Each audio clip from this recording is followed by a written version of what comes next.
In my last post, I focused on Obama's election and what it means for the Southern strategy.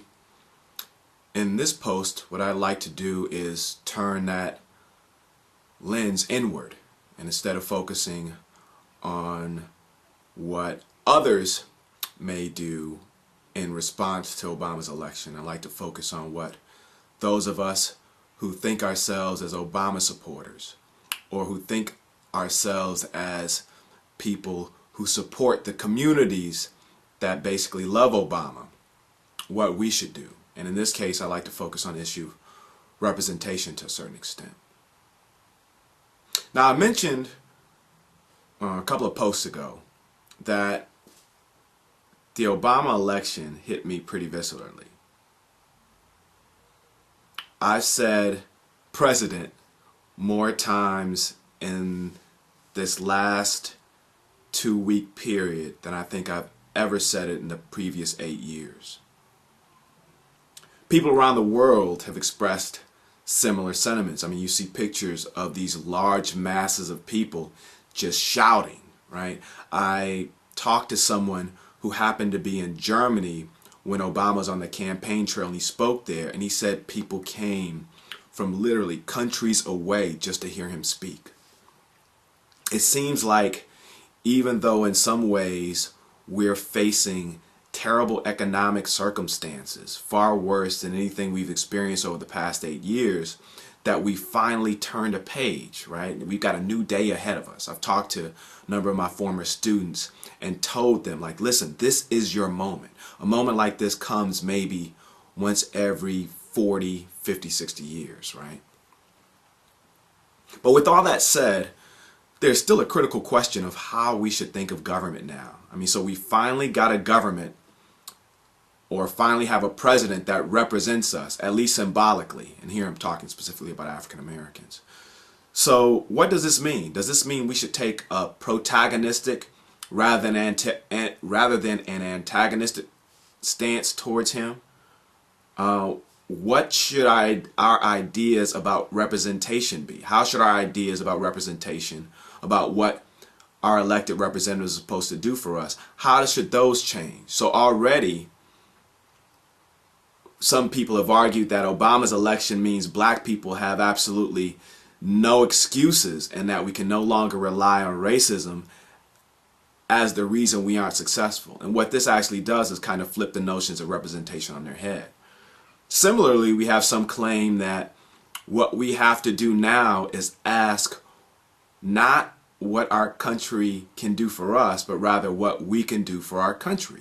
So Obama's in office, the first thing we should do is give service and figure out exactly, how we can help. And I can feel that. I mean, I actually signed up. I kind of can't believe I did. But I actually signed up for like myBarackObama.com just to see, how I can actually help, at least on the ground, right? But what gives me pause is the fact that we've actually had a moment like this before. Not on the national level, but on a local level. And here I'm talking about the election of first-time black mayors in the late 60s, early 70s, up until the 80s. So you take a case like Detroit, a case I'm very familiar with. When Coleman Young is elected mayor, first black mayor, blacks felt for the first time that they weren't just residents of Detroit, but that they were in fact Detroiters, right? So I talked to my parents about this moment and other people their generation and before. Like before that, the city, the state engaged in a number of acts that sought to not just discriminate against black people in Detroit and around that area, but to actually terrorize them, right? And the election of Coleman Young, after the election of Coleman Young, people felt as if that time was over. And they felt that there was a great deal of possibility in that moment, that they could do anything, right? Similarly, Coleman Young, in getting elected, took advantage of a number of networks that had never been used for politics in that way before, and brought a number of people into the political process who had never been assimilated into that process before, right? So in those ways, the two dynamics appear very similar. And we could take the case of Detroit and we could talk about Gary instead. We could talk about Newark instead. We could talk about Chicago when Harold Washington was elected. We could talk about Atlanta when Maynard Jackson was elected. Right? Now we know that there were signs of progress that came as a result of that moment. So the research indicates that there were more jobs allocated to blacks when black mayors were elected, and some research indicates that there are some attitudinal differences and some participatory differences, right? And those are both good things. But the signal challenge that people who lived in black cities and their representatives faced after this moment was that the nature of cities changed around this time. So cities like Detroit, right after black mayors were elected, were really hit hard by the exodus of the manufacturing industry all throughout the Rust Belt.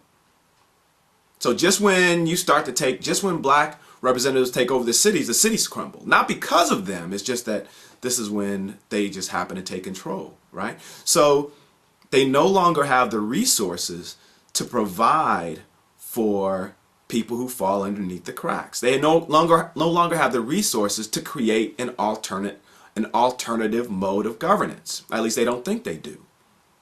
So what type of strategies do they put in place when a combination of white flight and the manufacturing exodus, when this occurs? What type of plans they put in place? Well, the first thing they do is they de-emphasize neighborhoods, right?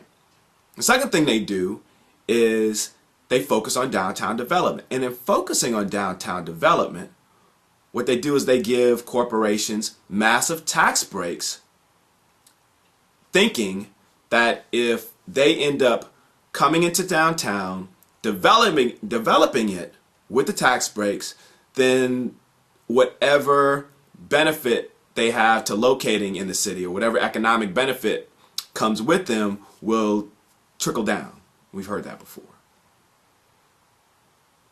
What's the third thing they do? So when black and progressive citizens push back, when they push back in cities like Detroit and Atlanta and say, listen, you're not focusing on neighborhoods, you're not focusing on the poorest among us, we really need you to do that. What happens? When black sanitation workers strike in Atlanta, Maynard Jackson, instead of working with them, actually argues that the strike is the consequence of white interlopers. Black citizens having to choose between the black mayor that they had just elected and white interlopers who are supposedly helping striking black sanitation workers, they choose for Maynard Jackson. They choose Maynard Jackson. And we see this happen over and over again. A number of people tried to run against Coleman Young, arguing that he was focusing on downtown development at the expense of neighborhoods. Once he labeled them all with the phrase Great White Hope, their electoral chances were shot to hell. So what does that mean for us in this moment?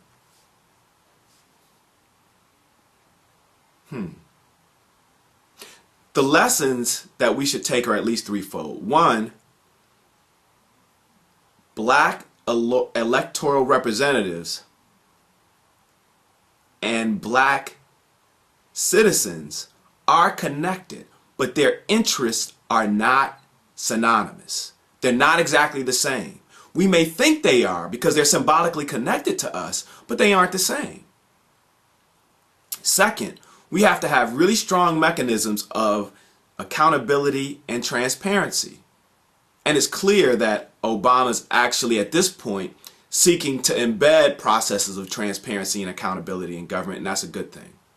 But we have to make sure those mechanisms actually work for us. And we have to actually employ not only the carrot, rewarding the president when he actually works for our interests, but we have to be willing to employ the stick.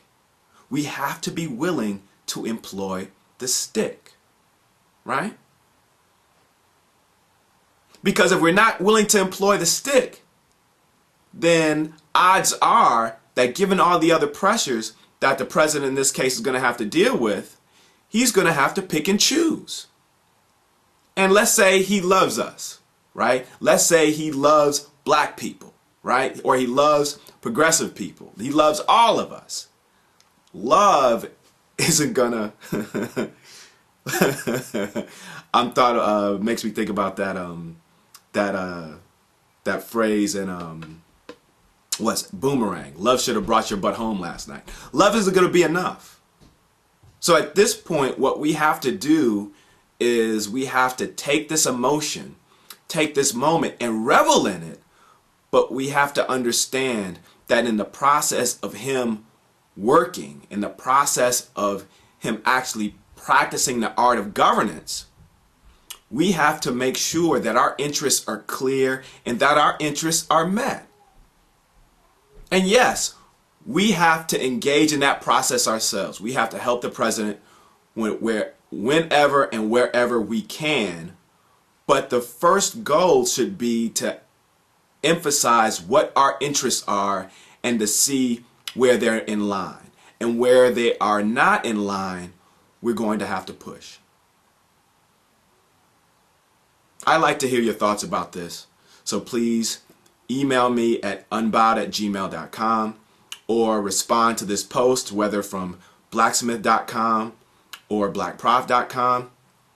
And what I'm going to do in the next post is actually talk about how black progressives and progressives in general should deal with this moment as far as our relationships to and within the communities we seek to move.